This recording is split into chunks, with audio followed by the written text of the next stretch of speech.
Hello, I'm Jody Wolf. You're watching Expoz September 9, 2016 at 1:36 a.m. Birmingham. And topic, again, tonight on not only Megan Kelly, but several. I watched a lot of them.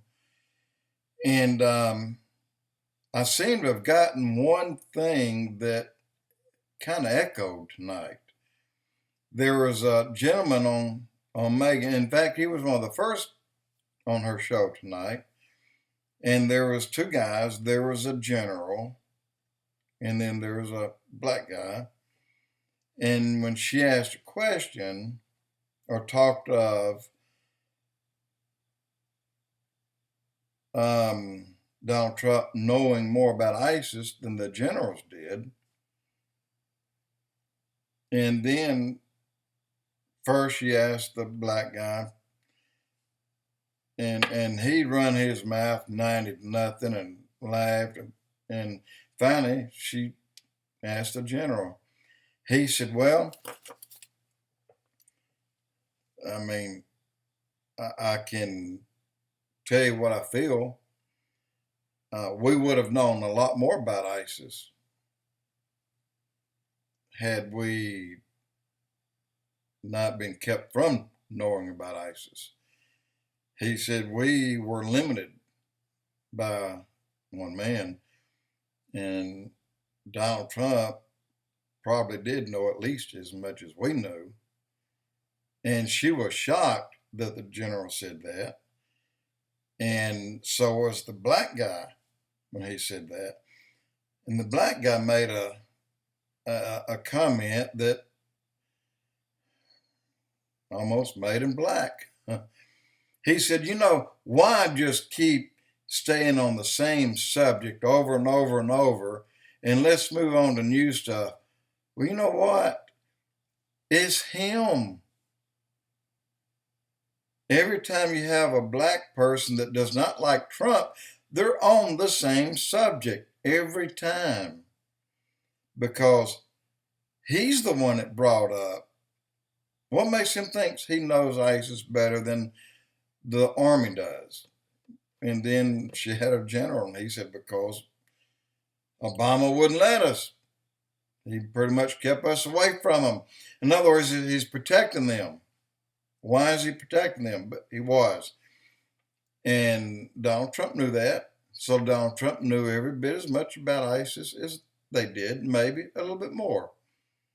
And so that was a shocker to hear, but then a double shocker for the black guy. Like he got plumb mad because the general said that, but the general said it's the truth. What else can I say? And so they went on. But I also want to say this about them using Trump in his statement about I hate that when I draw blanks on names. When our Senator McCain was in NAM as prisoner, POW, and Trump said that didn't make him a hero. Well, if you really think about it and hear some of the other things that Trump said, he was a hero when he went. That wasn't the thing that made him a hero. He was a hero when he went. And that's true. McCain said that was true. He said, I don't consider myself a hero in any way. Some people say it happened at the moment I'm caught and then I'm tortured. And that's not the case. These men are heroes when they leave our soil to go fight for us. There's my hero then. And I support every badge, every purple star they get. And because they deserve it. They're there.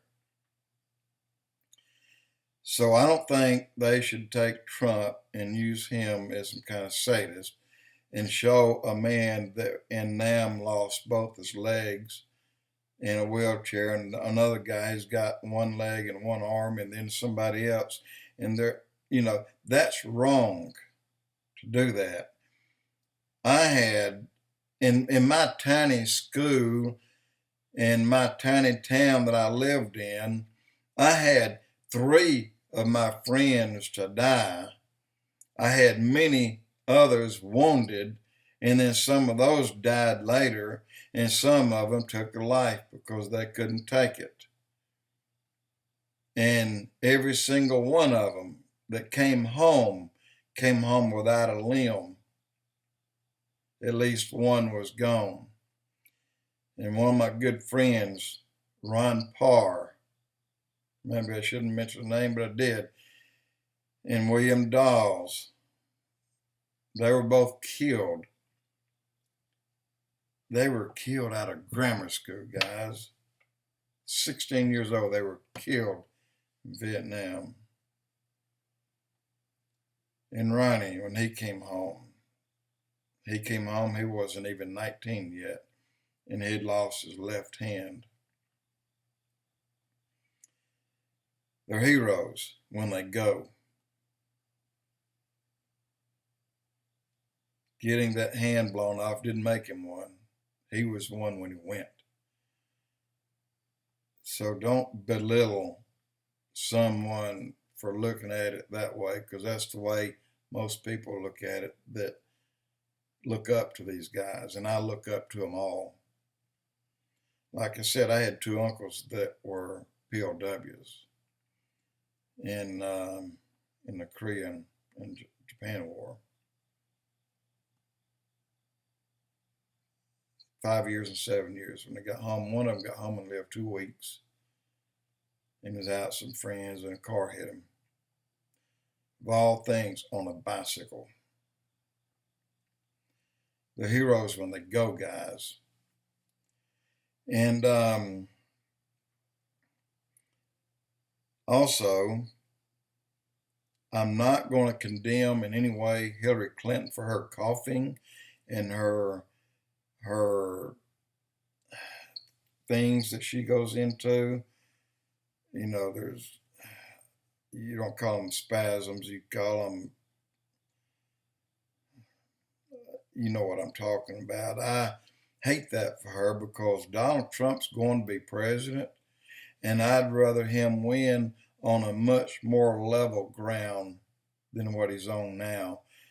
She clearly cannot run this country, and I hate for her that she's going through this illness, whether she had a mini stroke or a multiple mini strokes, she had something, or whether she's having something that was implanted. And I'm saying this, I did not come up with it. I heard it for the second time today.